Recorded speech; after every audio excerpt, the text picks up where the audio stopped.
You're listening to the Health Courage Collective podcast, episode 16, Upgrade Your Health with Behavior Design.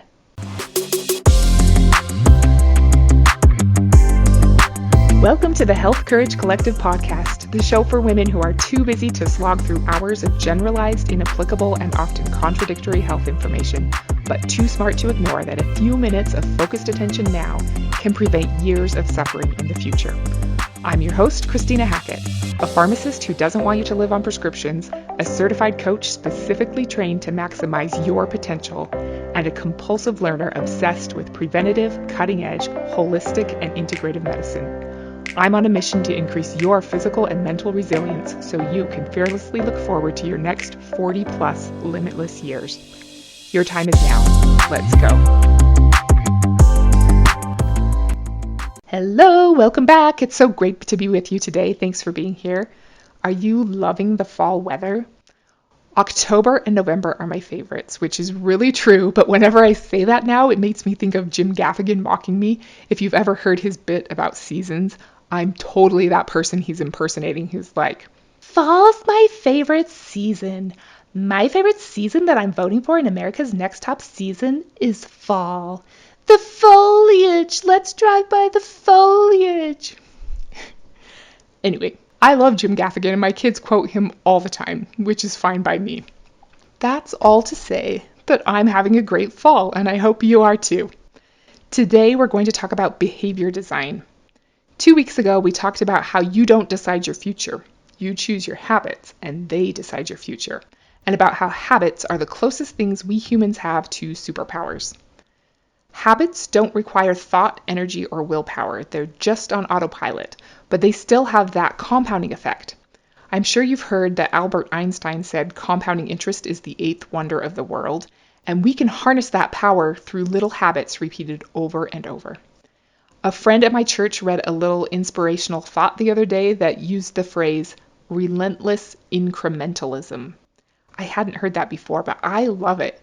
It's used to progress toward what may seem like an impossible goal by just getting started and consistently, relentlessly, incessantly adding teeny tiny amounts of progress over and over. Relentless incrementalism. Love it. Behavior design is not about doing what society tells you should do so that you can post on Instagram about how you drink 100 ounces of water, meditate for an hour, walk 10,000 steps, and still get your kids to school early every day. That's awesome if you do that, but behavior design is about actively and intentionally creating your future and only doing the highest leverage things that will get you what you really want.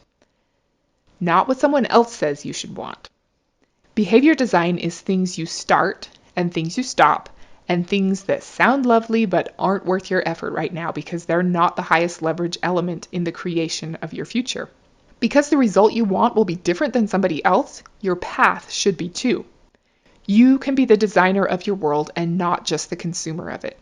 You can use habits to create success, earn more money, lose weight, reduce stress, and all of that is good, but I want you to think of habits less as a way of getting something and more as a way of becoming someone you're proud of, someone with an amazing life and even more amazing future, someone who very intentionally moves toward the person they ultimately want to become with relentless incrementalism.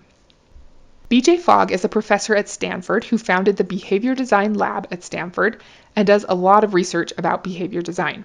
Some of you may have read his book, Tiny Habits. It's really good. In the book, he condenses many years of research down to the formula B equals M plus A plus P. Your behavior, the B, is a result of your motivation plus ability plus prompt. B equals M A P. All behavior, good or bad, is a function of your motivation to do that behavior, in addition to your ability to do that behavior, and what prompted it to be done. If you think of a graph with motivation on the y-axis, it can be either high or low, and ability on the x-axis, it can be either high or low, depending on how easy or hard something is to do.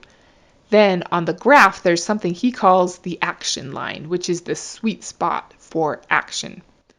Where the prompt shows up on the graph relative to motivation and ability will determine whether action is taken or not. If we have low motivation and our ability is low, it's really hard, we're not going to take action. If we have high motivation and our ability is really high, it's really easy, we will take action. And everything in between. If something is pretty hard, but our motivation is high enough, we'll do it. If our motivation is only so-so, but the thing is super easy to do, we'll do it. The beauty of knowing this model is that we can run everything through it and use it to both start doing behaviors and stop doing behaviors. And even better than that, y'all know I'm a nerd who loves equations, but this is part of why. Once you understand this behavior equation, you can see any failures not as a moral problem or some kind of personal character flaw, but just as a design flaw, like a bug in a line of code, or cute pants but the pockets are fake. What? We need pockets, designers. And just like some designer somewhere invented pockets on workout leggings, thank you whoever you are, it's the best. As designers of our own behavior, we can creatively reinvent our design to achieve whatever we want. If you're having trouble changing your habits, the problem isn't you. It's not that you aren't strong enough to change, it's that you just have a design flaw in your system, and you can fix it by changing the motivation, ability, or prompt for your behavior. We can do that. I've mentioned before that I love Dave Asprey. He's the guy who invented the term biohacking. If you haven't heard of that, it's basically tricks you can use to take control of your own biology and optimize your body. We'll talk more about some biohacks that can help us live better, longer, and healthier in the future. It's sexy and fun to learn about some of the super amazing things that people do, like reprogramming their brain with neurofeedback, harvesting and relocating stem cells, ever so slightly bending their bones to increase their bone density, and working out for 6 minutes but achieving better exercise outcomes than if they had worked out for 90 minutes. As cool as all that stuff is, it's not as cool or effective or life-changing as operating on good habits. Remember, the sublime comes through the mundane, and compounding interest should be the 8th wonder of the world. So, as you think through what is going to decide your health future, hint, it's your habits, remember, what one thing comes to mind as the most important place for you to start? What is your highest leverage opportunity for change? Or if that's too hard, what do you feel ready to start tackling today? What one thing, not 100 things, not 5 things, what one thing, if you were to start doing or stop doing, would make a big difference in your future health? Maybe you know of something that would have benefits that would cascade out into multiple areas of your life. It doesn't need to be a big deal. In fact, it's probably better if it doesn't feel heavy or momentous, especially to start. Make sure it's something that you actually want to do, that it's your idea and not just something you've been told that you should do. Maybe it's more strength training or less soda drinking or healthy fat consumption, creating a logical supplement plan, avoiding having to take blood pressure medications, sleeping more, meditating, stretching. Whatever the thing is, think through how the optimal version of you would behave and what outcome that would produce 40 years from now. Now, what feels like step 1? That's where we're going to start.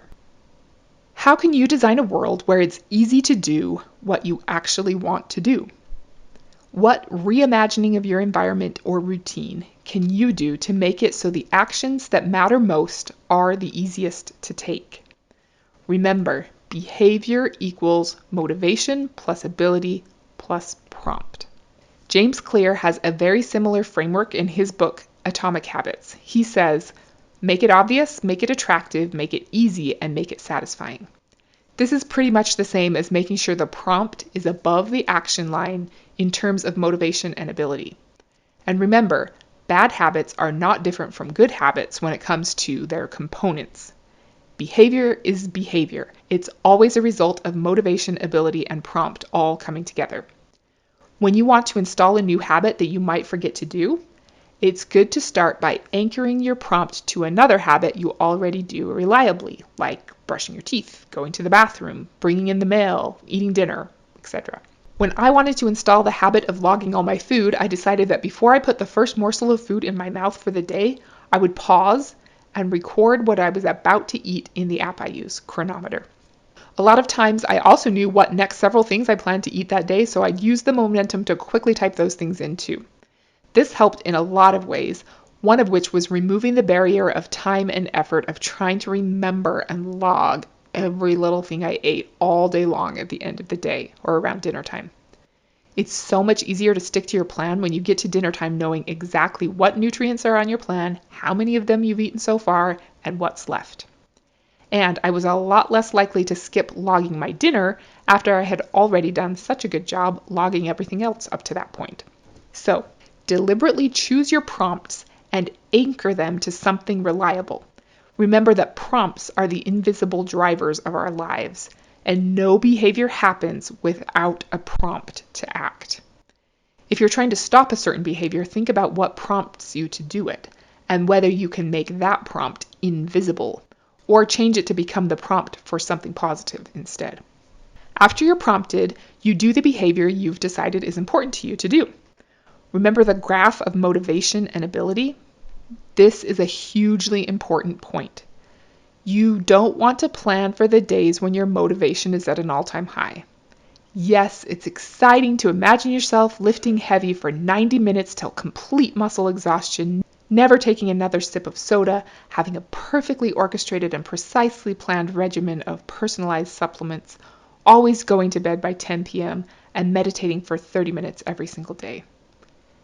But you don't design your behavior for the times your motivation is high. You design it for when it's at an all-time low.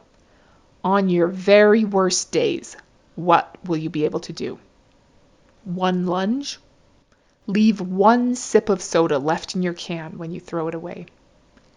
Take one fish oil pill once a day. Wash your face before 10 p.m. Or meditate for one peaceful breath. Your behavior should be laughably easy. If it sounds absurd, you're probably onto something. While bigger ideals look good on paper, only your actual actions count.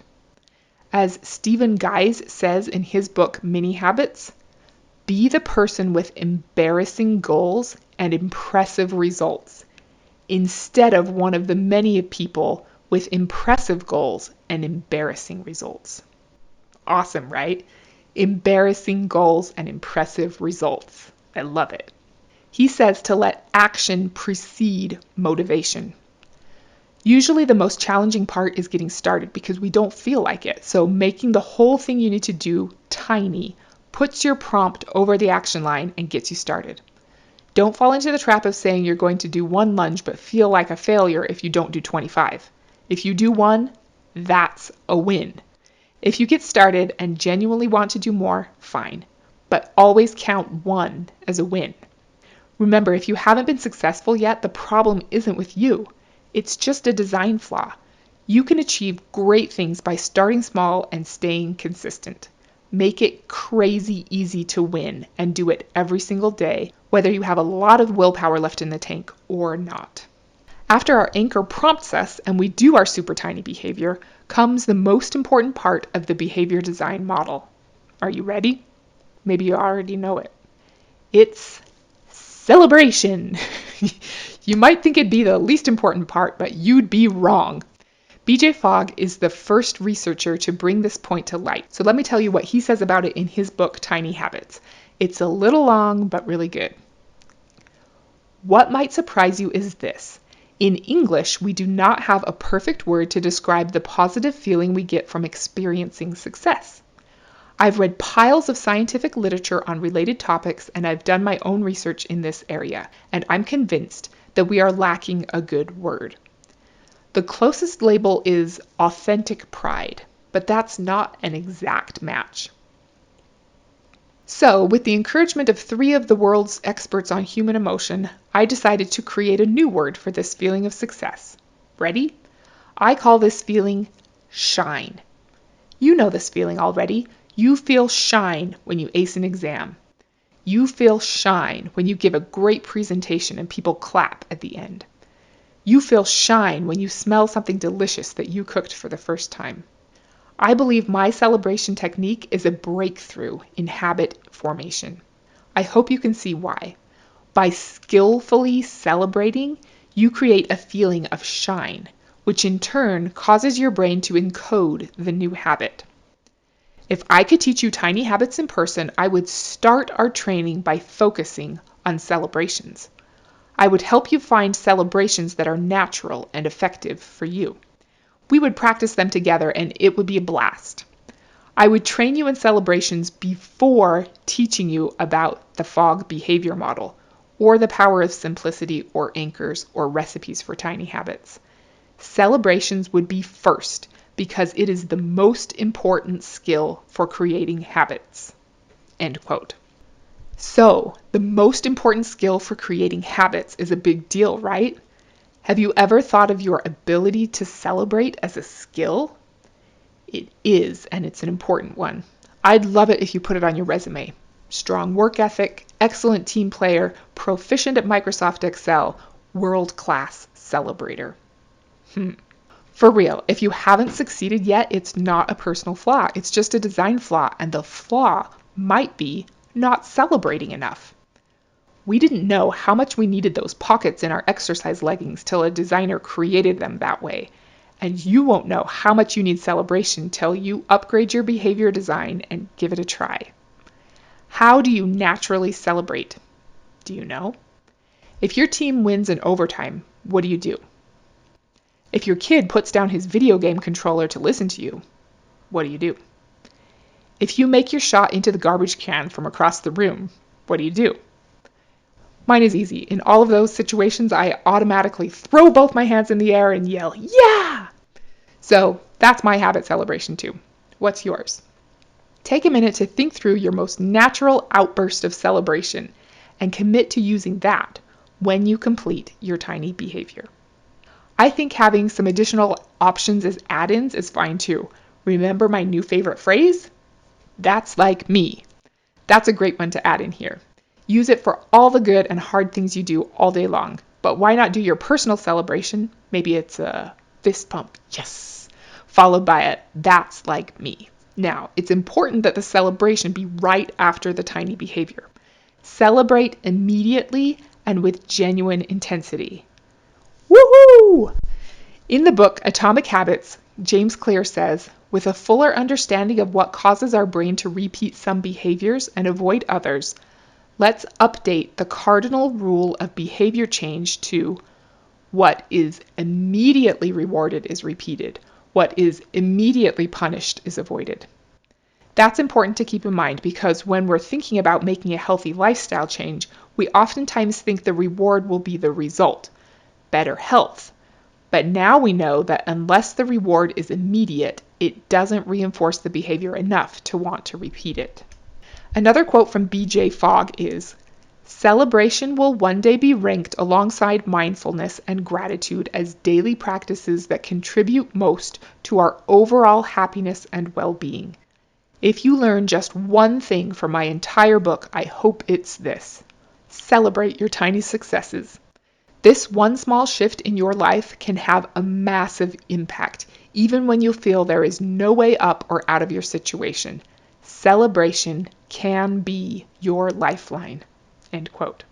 There you go. So the very best way to create the healthy future you want is to celebrate your tiny wins today. People who feel like winners act like winners. You're a winner, my friend. You are. Behavior design is about programming our brain with the correct code to install habits so they can run on autopilot and create our desired life with no effort required. The basal ganglia in your brain is a very old brain structure, evolutionarily speaking, that's really powerful, and it has a basic or binary language. So my optimized coach likes to talk about programming your AI, which he calls your ancient intelligence. Get it? Your basal ganglia? With the binary code it understands, which is the language of repetition. Repeating a behavior enough times makes it sink below the level where conscious thought is required. We've all experienced this unconscious competence or autopilot before, right? I'm teaching my 15-year-old to drive right now, and when I drive him to school, I don't think about the drive at all. But when he drives us to school, we're both hyper aware of every detail because we haven't repeated that behavior enough times yet. That's part of why consistency is so important. It creates the unconscious habit that becomes our superpower. It also compounds our results, like we talked about 2 weeks ago. There's a great little video on YouTube. I encourage you to go watch it because seeing it is always better than just hearing about it. You can search domino chain reaction. It's 2.5 minutes long by Stephen Morris. I'll put a link in the show notes too. It's just filmed in some school hallway by a physics professor. He shows how one domino can knock over another domino that's 1.5 times larger. He starts with a tiny little 5mm domino that he has to use tweezers to set up. And there are only 13 dominoes that he knocks over, starting with the 5mm one that's too tiny to be able to place with just his fingers. The 13th domino is 1 meter tall and weighs 100 pounds. If he were able to have just 29 dominoes, which doesn't seem like very many, the last one would be as tall as the Empire State Building. The amplification of energy in his little series of 13 dominoes is about 2 billion. That's crazy, and an awesome physical example of how these things matter. You can set off a chain reaction starting with a super tiny amount of energy, too small to handle with your fingers, and eventually have enough power to knock over something as tall as the Empire State Building. Little things matter. Consistency matters. Starting tiny can get you giant results, I promise. Whatever you picked as the habit you'd like to start or stop, I hope you've gotten some ideas about how to make the prompt obvious or invisible, anchor the prompt to something you already consistently do, and make the behavior infinitesimally small so that you can let your action precede your motivation. If you do, small steps will turn into giant leaps forward. I think it would also be a good idea to have a plan for if you mess up. What if you forget or make an excuse not to do your new behavior? How will you treat yourself with kindness but still get back on track? If you miss one day, make it a very big priority to do it the following day. Look at your schedule and get precise about when and where you're going to do it. Set yourself up for success if you can, like setting out your walking shoes, charging your earbuds, putting a post-it note on your mirror, or powering off your phone. Whatever will help make sure you won't miss your tiny behavior that day. Envision obstacles and solve for those problems in advance, especially for whatever caused you to miss it this time. Remember the one named author, Tynan? He says, use your mistakes to focus. They draw attention to an area that needs more attention, so give it that attention. Challenge yourself to do better next time. Instead of saying, I'm so bad at this, say, I'm better than this. That's how you use mistakes to your advantage. Forgive yourself easily, but remember the lessons you learn from mistakes. You've earned them after all. End quote. I love it. Swap out I'm bad at this for I'm better than this. Use every challenge and setback as an opportunity to get a little better, and know that falling short is just part of the process. If there continue to be problems with accomplishing your behavior, you might need a redesign. You know how to do that now.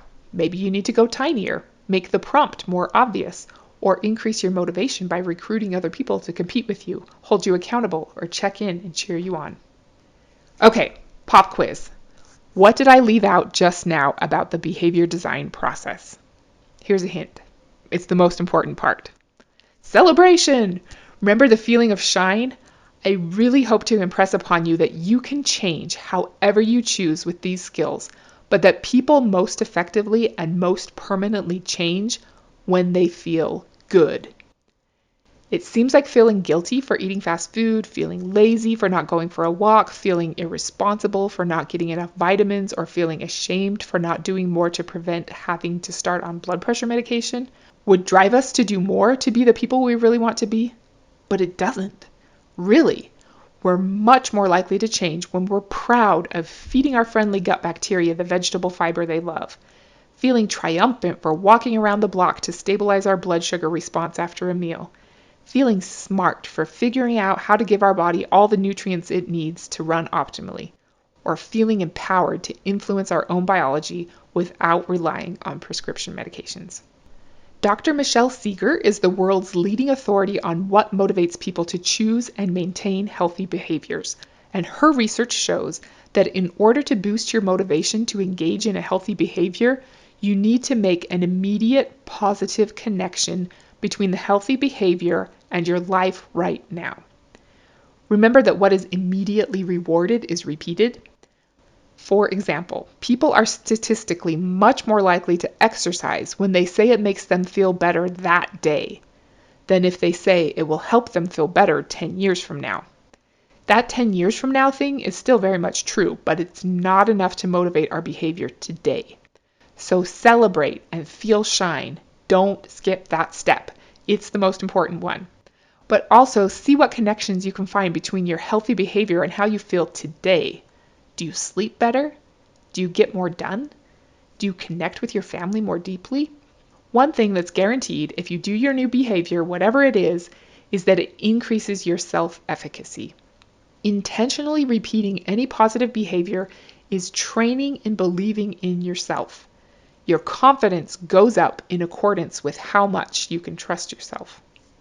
In his book Mastery, George Leonard says, "Consistency of practice is the mark of the master."